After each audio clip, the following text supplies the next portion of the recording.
Hey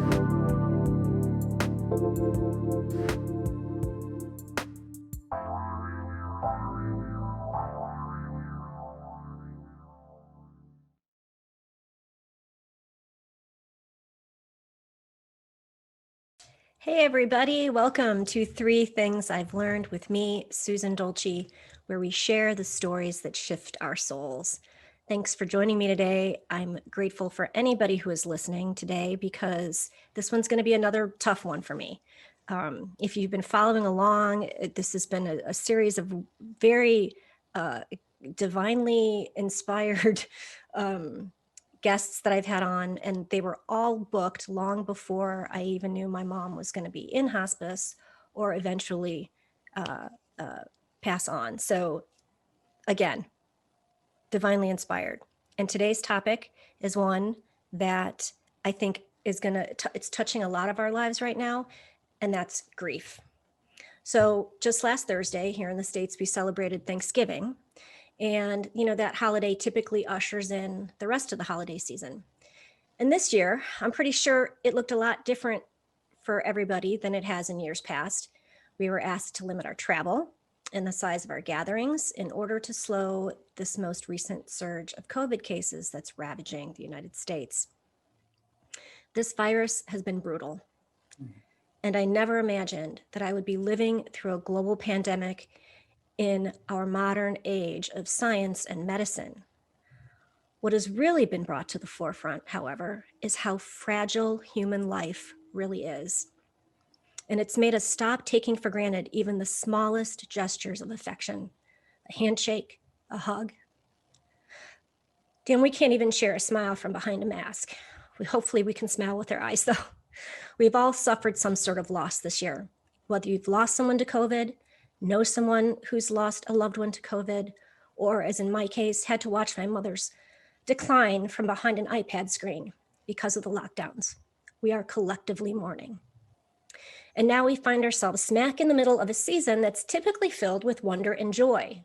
But for many of us, it's our first holiday without a grandma, a grandpa, a mother, a father, a sibling. There will be empty seats at our table, and it's just going to suck. So how do we find ways to not only move through our grief, but also get through the holidays? My guest today is Gary Roe, multiple award-winning author of more than a dozen books, including Comfort for the Grieving Spouse's Heart, Shattered, Surviving the Loss of a Child, and Aftermath, Picking Up the Pieces After a Suicide. Gary's books have won 3 international book awards and have been named as finalists 8 times. He's been featured on Dr. Laura, The Daily Positive, Wellness, BeliefNet, Thrive Global, and many other national media. He also currently serves as a hospice chaplain and grief counselor for Hospice Brazos Valley in Central Texas. Hi, Gary, and thanks for being here today. Thanks for having me. It's an honor to be here with you. So the funny thing about grief is that we all feel like when we're in it, we go through it alone. But in fact, we all experience it at some point in our lives. There's no way of getting around it. And you are no stranger to grief. You're an expert on the topic. So tell us a little bit about what led you to this work. Oh my. Well, the short answer is my entire life, Susan. I laugh about it, but I lost large chunks of my childhood to sexual abuse. That was probably the first major loss that really skewed my life and my thinking about a lot of things. Both grandfathers died before I ever really knew who they were. One grandmother never knew who I was because of dementia. There were other family losses that we endured before I was 10 years old. And I can remember that sort of blanket of grief is what I call it. It's kind of like it's in the air and it just kind of descends upon you through the voices of my mom and dad when they're hearing about these losses, etc. I lost a best friend at the age of 12. He was sitting right in front of me. He sat right in front of me in homeroom in 7th grade. He never came back from Christmas break. And we found out via a teacher that he had died of spinal meningitis over the break. And that was just such a shock to me. I mean, he's so young and I finished the rest of the year looking at that empty desk. Mm-hmm. And that's the first time I can ever remember really asking the question, why? Why do things like this happen? Yeah. My parents' marriage was very, very volatile. My mom had been slipping into mental illness for a number of years, but we didn't know what that was in the 1960s and 70s. And so they eventually separated and divorced. I lived with my mom, but she ended up having a mental breakdown and had to go into inpatient psychiatric care. Bounced over and lived with my dad for about 6 months. And then one Sunday afternoon, he dropped in front of me of a heart attack, never regained consciousness, and died a week later. Wow. I'm glad they got his heart resuscitated, Susan, even though there was no brain activity, no indication of consciousness at all. But it gave me a week to go into the cardiac care unit twice a day for 15 minutes and just say goodbye, say everything that I wanted to say things that many people during the COVID era have not been able to say to their loved ones, as you well know. Oh, do I know that? Oh, but I had that opportunity. And even though he was unconscious, that was huge for me. And I can remember sitting with my brother. I have one brother who's 14 years older, nobody in between. We kind of say we were both only children, pretty much. The doctors came to us and asked permission to turn off life support because this wasn't going anywhere. And I remember at 15 years old, nodding my head that, yeah, that makes sense. My dad would never want to exist this way. And he died about 6 hours later. And I can remember thinking to myself, well, that's it. My life as I know it is over. My mom got out of psychiatric care soon after that, moved into the apartment my dad and I lived in. She wasn't any better. She made a suicide attempt, wound back in psychiatric care, excuse me. And I don't know what would have happened to me, Susan, if it weren't for the fact that I was well connected at my high school. I had good friends. I was a competitive swimmer. I was a swimmer from age 6 all the way through college. So I was very connected with other kids who were swimmers and their families. And one of those families actually came and knocked on my door and asked me to come live with them. That's amazing. Oh boy, my mom gave her permission. And I remember walking into that house the first day, feeling very strange. Kind of that old Sesame Street song, one of these things is not like the other, and it's me, right? It's me. And they had this chocolate cake on the island in their kitchen, and it said, "Welcome home." No. They never adopted me, filed any paperwork or anything like that. I just lived with them for the last 3 years of high school. And that was a time that really began my healing journey, as I call it. And in my little 16-year-old brain, the way I thought about things was, this life sometimes sucks. Forgive me, and I'm going to get hit. And I'm under no illusion that this is going to be smooth because nothing has been smooth up until now. So I have to figure out a way, if I'm going to survive, to handle the hits that come. And the only way I can figure out how to do that is to somehow turn it around and use that for good somehow use my grief as fuel for good. And so I guess it's no surprise I graduated from high school and went to college and studied psychology. And from there went to seminary. And my adult life has been really helping myself and the people around me, hurting, wounded people, heal and grow. As a college minister, then as a missionary in Japan, as a pastor for a couple of decades in Texas and Washington. And now I'm in my 11th year working with hospice and really being surrounded by death, dying, and grief pretty much all day long, every day. And I wish I could say my losses stopped at the age of 16, but they did not. I've had many more since, some of them very deep, some of them downright debilitating. So today, I want everyone to know I'm speaking to you as not some ivory tower expert on this. Expert, what does that mean? Well, it means I've been through a lot and I've been with a lot of people who have been through a lot. So I'm here as a fellow griever. I'm here as a fellow struggler today. I haven't figured this out, but we're on this road together. We're in it together, and together we can get through it. One of the quotes, I actually put this on my social media because it just really struck a chord with me. That's in your book. You said grief is lonely, but the grief road is well populated. Hmm. And as I said in the beginning, we all, like when we're going through, it's isolating, it's lonely because everybody experiences it in their own way, and on their own timeline, which is something I want to talk about after the break. But it's just, I think that's why the work that you do and others like you is so needed and meaningful. And I think people don't access it probably soon enough, just like hospice, to seek out the help when you're in the process of it, so you get the opportunity to say your goodbyes and manage through any regrets and things like that, because it's just this will be my third loss. I lost my oldest brother and my father. Years and years apart, and each one was very different. Each one's so different depending on what you're experiencing in your life. When my brother died, I had little kids, I had toddlers, and it's just, it's always lonely. It's always lonely. Yes. So when we're going to take a quick break, when we come back, one of the things I want to talk about is, at least this is a nagging question for me, and it's, why are we so, or maybe it is just me, why are we so connected to the physical incarnation versus, I know my mom has passed on, but there's something about her not physically being here that is just really hard for me right now. Yes.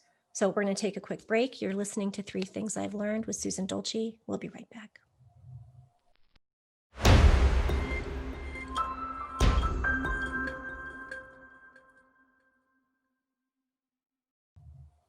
Welcome back, everybody. Today, I am speaking with author and grief expert Gary Roe. He's offering a free ebook, which is linked in the description to the show. It's at GaryRoe.com. But if you go to the episode description, you can get a download of Grief: 9 Things I Wish I Had Known. That's an ebook. And also, he also has a free download PDF, which I've printed out, and it's awesome. And it's 8 tips for handling grief for the holidays. He also has several other freebies over there, you guys. So go take advantage of it. It kind of I saw that you had something on there about COVID and during this time of uncertainty and dealing with all of that. Yes. There's another free ebook there called Crisis, 7 Principles for Navigating Uncertainty. And boy, has it been uncertain. Hopefully we're on the end of that, right? Say a prayer. Yes. Hopefully yes. are on the other side of this. So before we took a break, I was talking about how spiritually, I realized that my mom is like a breath away, that she's really here, that she's never really, none of my loved ones have, there's a veil, they've crossed over. I'm totally, have no issue with that. But I was sharing my story. I'm going to tell it again. And I'm sorry if it, trigger alert, if people have just recently lost somebody. But my mom, the last time I saw my mom was March 7th. And I could see her outside. We visited outside all summer long. But the last time I actually physically hugged my mom was on March 7th. And she had just been qualified for hospice about 2 weeks prior to her, 2 or 3 weeks prior to her passing. And the funny thing about hospice is when you qualify for hospice, now, even if there's a lockdown, you are still free to come in. So they hadn't scheduled me yet, even though I was sending emails. And they called me on a Friday at like 5 o'clock and said, your mom, she had an infection. She was like, she's not doing so well. We're clearing you for hospice. We're clearing you to come in all next week. You can come and stay as long as you want. So I was like, yes, I finally get to go in and see my mom. They're like, we think having you around is going to, give her that boost of energy that she needs. And I was so psyched to go see her the next morning. And then 5 hours later, they called me to tell me that she had passed in her sleep. and I never got that last hug. And if you have any insight on how or why we are so attached to the physical incarnation, to the physical body, and that I mean, like I said, logically or spiritually, I understand that she hasn't left, but not having her present is killing me. Yep. Yep. You know, we can believe something in our minds and our hearts, and it can be true. And yet our experience bank really controls how we feel so many times. All we have known is this physical body and this physical reality that we're in. That's our experience bank that we draw from. And, we're wired for connection. And part of that is physical. We're wired for connection. We're wired for relationship. We come out of the womb seeking it immediately, screaming for it immediately, probably screaming for it because we're no longer in the womb, and that as connected as we were. Yeah. And when anything messes with our relationships and our physical access to someone all through life, that's traumatic. Mhm. That's a loss. And until a baby develops that whole object permanence thing, like when someone leaves the room, that they're really in the next room and they can still hear them. They don't know that, right? We don't know Right. that. And so it can be very traumatic because it's like they disappeared. Mhm. And this is huge. When I talk to people, what I hear a lot is, I wish I could have one more hug. Mhm. I wish I could have, I miss their touch. If I could just see them, if I could just be with them, if I could have one more conversation. Well, all of those things are related to their physical presence, Mhm. as you mentioned. And I really think it's that way because it's all we know right Mhm. now. I mean, it's all we've experienced. That doesn't mean we haven't had spiritual experiences. That just means that 99.9% of the time, and even if we have a spiritual experience, that's still within this physical realm somehow and within the bodies that we're in right now. So this is hard. Yeah. We're designed for connection, not separation. And we've known the physical connection, and now this is a new adventure now of really taking our loved one with us. Yeah. Now, they are forever now the elephant in the room that's invisible, that we think about, and they're on our minds even when we're not aware they're on our minds. So it's just really, really, really challenging.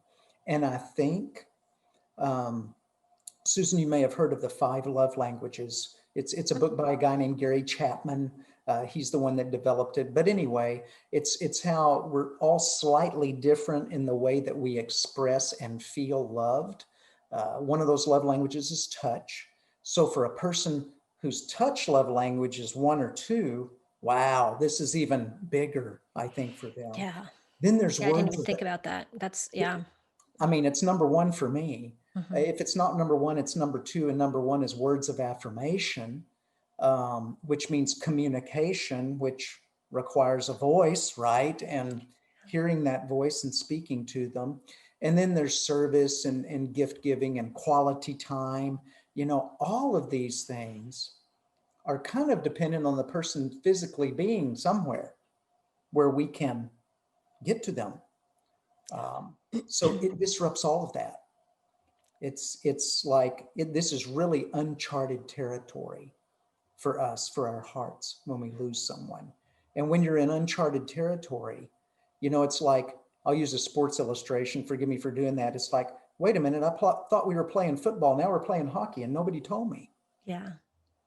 You're still playing, or you're still living life, but the world has changed for you. I mean, it has been significantly altered forever. In some shape, form, or fashion. And Well, that is tough. and I think what's made it so much harder is because we have been so, so isolated.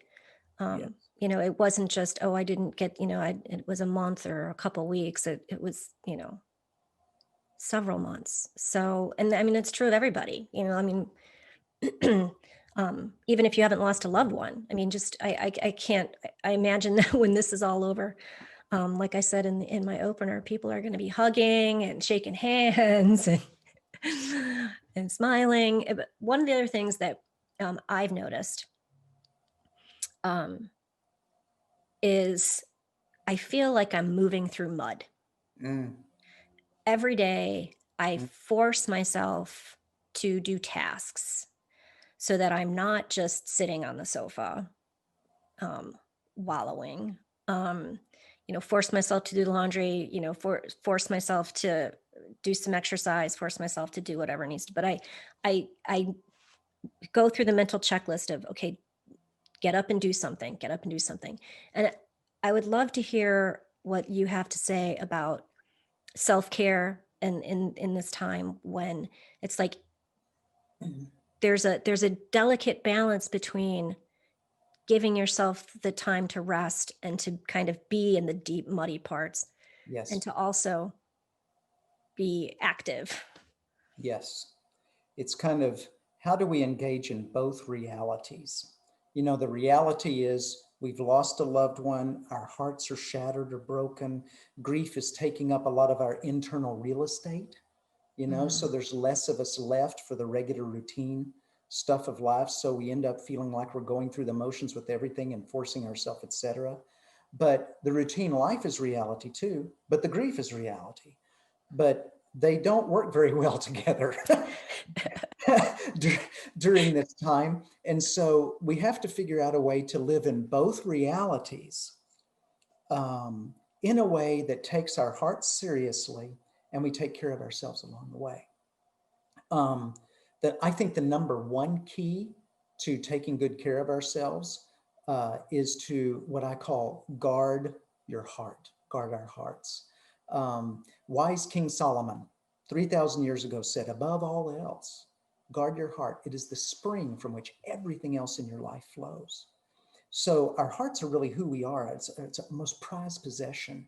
So the word there, guard, is a military term that our hearts are under assault. The world is not kind to hearts. We know that. Mhm. I mean, and we really need to guard what I call our eye gate and our ear gate, what kind of info we take in during this time, because we can't unsee something or unhear something. So we need to make sure our inflow and the information that we're exposing ourselves to while we're grieving, okay, this is not business as usual right now. So while we're grieving, it's important that we have good voices, as it were, good inflow coming in and manage those inflow avenues that upset us, that tend to rile us up. Goodness, we've got enough of that already, right? So Mhm. guarding our hearts is Y- is really, really important. That was one of the things I wanted to bring up because I, when I was reading the book, I was like, yes, to the safe people. You say surround yourself with safe people. And I'd never heard him like called that, but I know who my safe people are. Like once I read, I was like, oh yeah, I know who those people are. And who are the people that are going to be um, you should get over it, or who are grieving differently than you. But can you highlight or enlighten us on what you mean by safe people? Absolutely. Safe people are gems. I mean, Mhm. they're amazing. Now, no one is 100% safe because we're all human and fallible. Nobody's perfect. However, there are people that are mostly safe. And what I mean by that is they have this uncanny ability to meet us where we are in our world, accept us as we are with all of our stuff, and have no agenda for us except just to love us where we are. They're not giving us advice we haven't asked for. They're not trying to pull us out of something. They're not trying to help us feel better. They're not trying to fix anything. They're not giving, they're not hypercritical and telling us what to do. They're just with us. They're suffering with us. Mhm. They sign up to suffer with us by just being with us in our world. they're great listeners typically.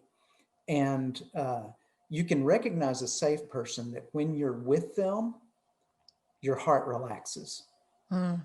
It's just your heart Mm-hmm. kind of goes, oh, so Yeah. glad you're here. You know, Mm-hmm. that's, and really, they don't grow on trees, but No. there's more safe people out there than we think. We have to challenge ourselves to kind of be aware and look for them. And someone asked me, how do I find a safe person? I said, well, there's no foolproof way, but one way that really helps is to commit yourself to being a safe person. As you do that, somehow it's weird. The safe people have antenna for each other. And Yeah. so as you commit yourself to just be with people, not try to fix them, love them where they are, accept them and listen. Don't fill the air with words, just be quiet and go with them through their stuff. Oh, safe people just come out of the woodwork. Yeah. It's amazing. And because there are people that in our lives that we love that just are going to grieve differently. Like they're not, I'm the lean into the grief sort of person. Cause I feel like I know for me, if I, busy myself away from the grief, it's only going to come up in other ugly ways and other places in my life. So I'm a lean into it and sort of let it just happen. But I know there are other people in my family who are, just kind of, like I said, staying busy and waiting for time to heal it. And that's, if that works for them, then that's okay. But I think it's important to understand that we, um, like a safe person for them might be somebody who does sort of encourage them to do whatever makes them happy. Do you know what I'm? So, but yeah, I'm a lean into the grief, be present with my grief. And 3 o'clock just sucks. Is Hmm. that, I'm just curious. We're gonna take one more break and then we're gonna talk about how actual holiday stuff. But I'm just curious, is that like a universal thing? Because come like 3, 4 o'clock, I just start to get all melancholy and I just have to shed a few tears. And it's just, I think, is it a universal thing? Probably not. Is it common? You bet it is. okay. Where our hearts know when something happened, what day they happened. People years down the road, they're not even looking at the calendar and they say, gosh, why am I feeling this way? And then it dawns on them, oh, this is why I'm feeling this way. Our hearts love. They're designed to love. And they don't forget this stuff. No. They can't. We don't get over people. We just process the grief as best we can. Yeah. Yes, all true.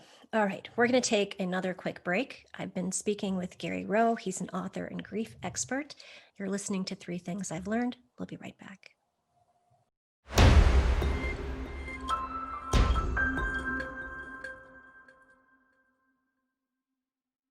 Hey, we're back. We're talking with Gary Roe. He is an author of a lot of books, award-winning books, and he's also a chaplain and a grief expert. And where can people find all of your great free stuff, Gary? They can find it on my website, Susan. It's GaryRoe.com, GaryRoe.com. They can just go to the front page there, and Crisis, that ebook is there. And there's a resource tab. And if they'll just click on that, that brings up all of my free resources as well. And as I mentioned before, in the episode description, there's a link to directly to one of them, which is Grief, 9 Things I'd Wish I Had Known.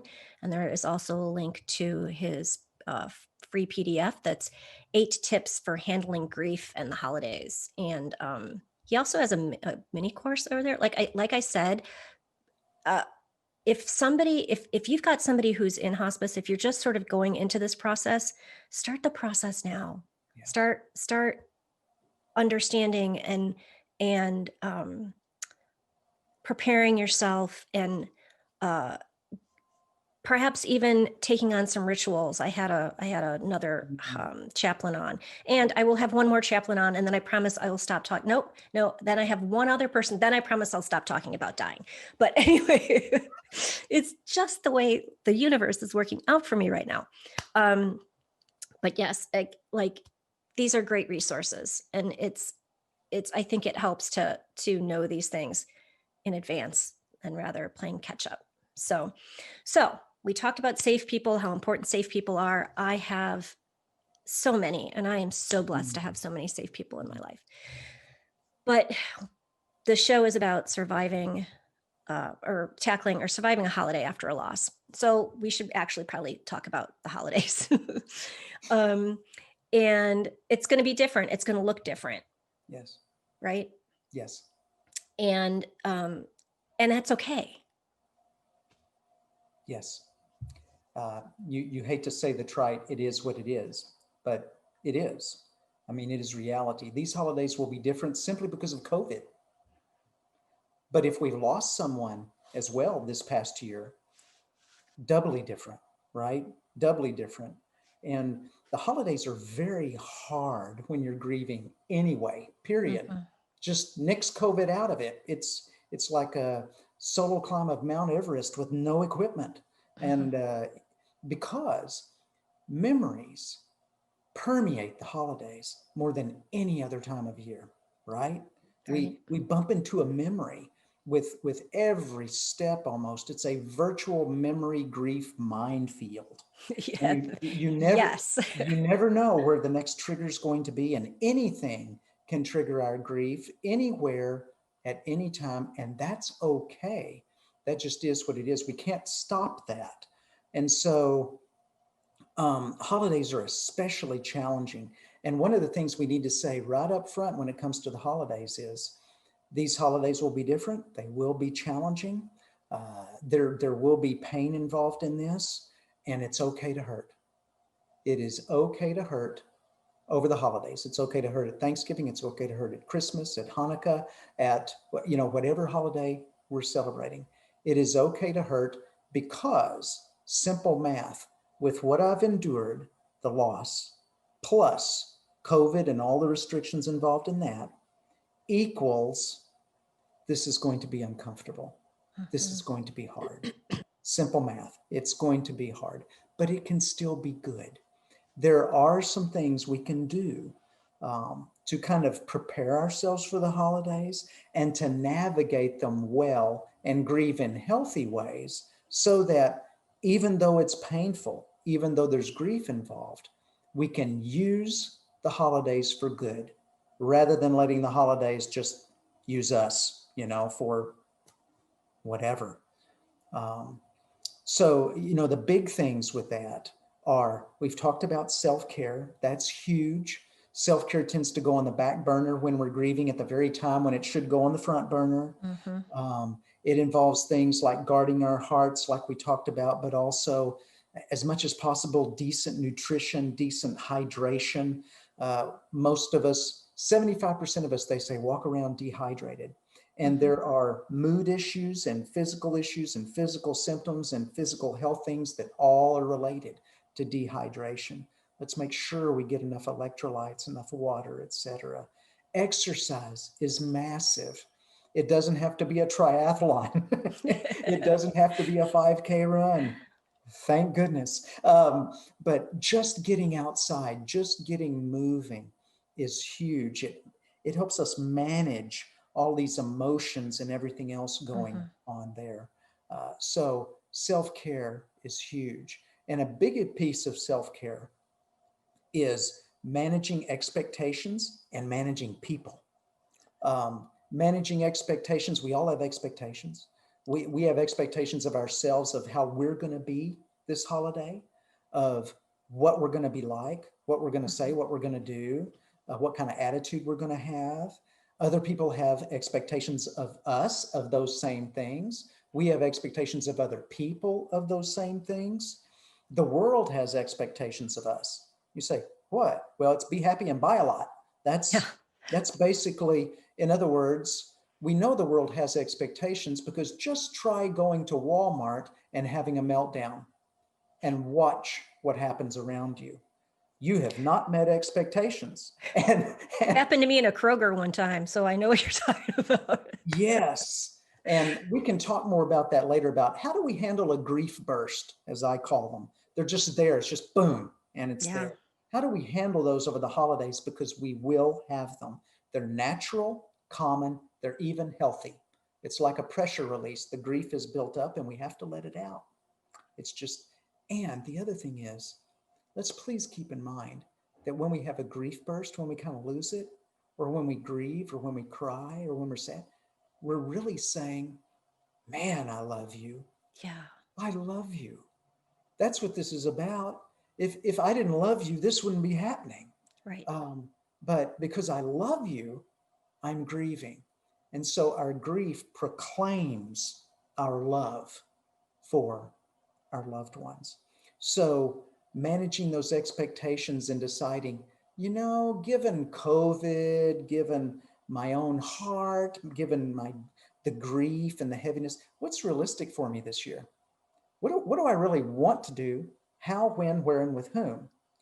Now, a lot of that is taken away from us by COVID. A lot of that is altered and restricted.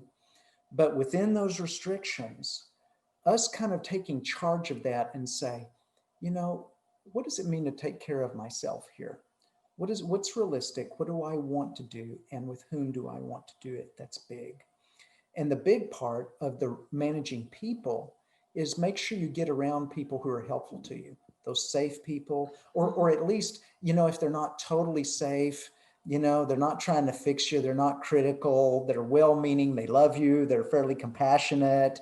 They might say a few things that are weird, but that's okay.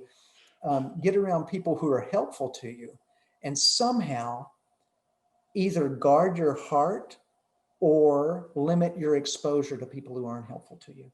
If you have to be with them because they're family, then guard your heart when you're with them. Take care of yourself first. But if you can, limit your exposure to them. We can only handle so much. Right. We're human. And right now, taking care of ourselves, grieving well, honoring our loved one over the holidays, and loving the people around us, that's what we want to be about. And that's the last thing is we really need to make a simple plan to honor our loved one during these holidays. And I use the word simple on purpose. You can be as elaborate as you want to be, but be careful. People who are over planners, it's hard because you won't be able to do as much as you think you will if you're grieving. And so what I don't want to see happen is that you over plan, you don't get it all done, and then you feel like a failure at honoring your loved one. That's not what we want. What we want is a simple plan to honor the one you've lost, whoever that is. It can be as simple as lighting a candle, can be as simple as giving a donation in their name, volunteering in their name, and maybe in a cause that they were passionate about, if that's possible with COVID. It can be journaling about them, writing a letter to them. It can be the empty chair illustration of putting an empty chair at the dinner table for them and acknowledging that they are here with us in some shape, form, or fashion. They're already, as we've said before, the elephant in the room. Right. Let's go ahead and bring them into the holidays on purpose, because if we don't, they're going to stomp their way in anyway, one way or another. And if we can include other people in our simple plan, that would be ideal, because it gives us a chance together to grieve. That's huge. So it can be as simple as, well, everybody, we've lost Steve this year. So when we gather for the holidays, pretty soon after we gather, we're going to have a little time where we just share memories about Steve. So I want to prepare you for that. And I want you to come prepared with a story about Steve. Something special about him. Can be funny, can be a tearjerker. It's your choice. But we're going to share memories. I know it'll be hard. I know we're going to cry. That's okay. But he's still with us and we love him. And not to acknowledge that is weird. So we're going to share some memories. Or you could be even more physical about it and say, I'm going to go buy Steve a card. I want everybody else to go buy Steve a card. a card that reminds you of Steve. And when we get together, at some point, we're going to open our cards and you're going to share why you got that card for Steve. And we're just going to talk about Steve for a little while and see where it goes. People who do this kind of thing and involve others, I have yet to have anyone come back to me and say, oh my gosh, I wish I hadn't done that. Mm-hmm. No, it's always been, you know what? That was hard, but that's the best thing we did the whole holiday. We cried, we laughed. It was great. We got to remember him. We got to speak his name. We got to tell some stories, and everybody left relieved because everybody was afraid of talking about it. Yeah, that was one Nobody of the wants to things. be nobody wants to be, quote, a downer at the holidays, but this isn't a downer. This is reality. This is a person we're talking about. These are our hearts we're talking about. So when we're real and authentic and loving the people around them, loving the people around us, we're being real and authentic about the way we feel, at least on some level. So those things all put together, guarding our hearts, taking good care of ourselves, managing expectations, managing our relationships well, and then a simple plan to honor our loved one. If we can do that, or at least a little bit of that, in our own way, it will really change the holidays for us. That doesn't mean it'll be easy. That doesn't mean it'll be pain-free, but it's a time of love, Yeah, and it we shifts need the to. energy. It shifts. Yeah. It's not. It is. It's an energy of love. Yes. Um, and grief, like you said, is an expression of love. Um, because if you didn't love the person, you wouldn't be grieving. So one of the things that you brought up, and I want to just talk about it real briefly, is only because I remember being stuck in this position one time, and you said, speak their name. Don't be afraid to speak their name and tell their story. And I think this is true regardless, regardless if it's the holiday, if it's a birthday, an anniversary, because if we don't speak their name and we don't share their story, then it's like they didn't exist. Yes. We're sort of erasing the time that they were with us and the impact that they had on our lives. And there was several years back, a friend of mine's son died, and I remember tiptoeing around it and being so afraid to bring up his name. And she was the one who said, no, I want to talk about my son. He was my son. I loved him. Exactly what you said. If we don't say his name, then it's like he never lived. Yes. And that's worse than him dying. Yes. So for all of it's always uncomfortable right after somebody passes. Mm-hmm. Actually, this just happened last night. My daughter was sending flowers to her friends, to her girlfriends, our friends. It's one of her best friends' grandmother passed away yesterday. Mm.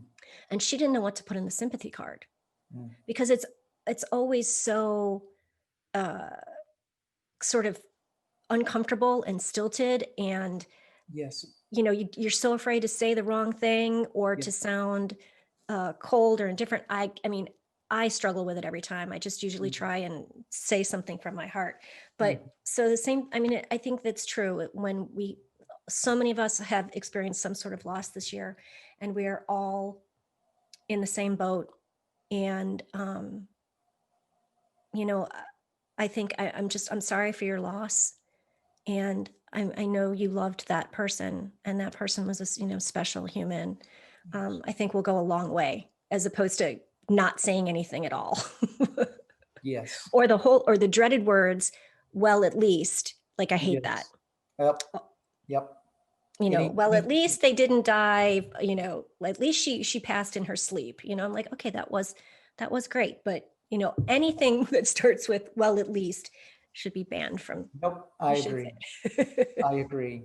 And anything that honestly acknowledges the depth of their pain, which we do not know, but we respect it, is I'm so sorry.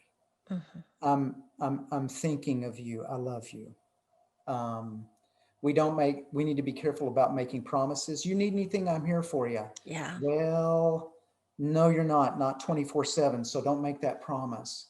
We want to help them feel better somehow, but that should not be our goal. Let's just be safe people and exist with them for a moment in their grief. Even if we're writing a card, we're putting ourselves there and saying, I am just so sorry.